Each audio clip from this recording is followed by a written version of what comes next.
మనం సంతోషంగా ఉంటే ఓర్వలేక ఏడ్చేవాళ్ళు, మనం ఏడిస్తే సంతోషంగా నవ్వేవాళ్లే ఎక్కువ నేటి సమాజంలో.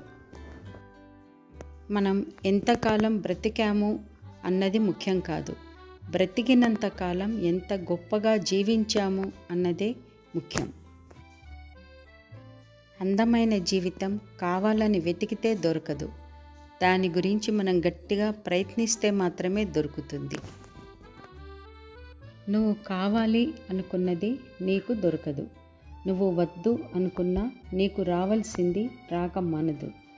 జీవితం అంటే ఇదే మరి. నిజమైన బంధం సమయం కోసం ఎదురు చూడదు, సమయాన్ని కల్పించుకుంటుంది.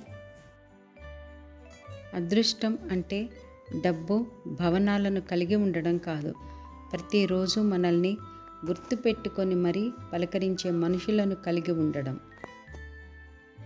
ప్రాణ స్నేహితుడు అంటే ఎప్పుడూ మన వెంట ఉండేవాడు కాదు, మనకన్నా ఎక్కువగా మన మంచి చెడులను గురించి ఆలోచించేవాడు.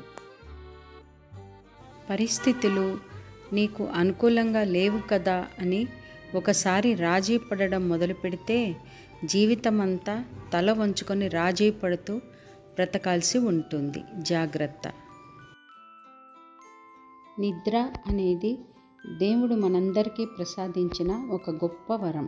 ఎన్ని కష్టాలు ఉన్నా, బాధలున్నా వాటన్నింటినీ మర్చిపోయేది ఒక్క నిద్రలో మాత్రమే.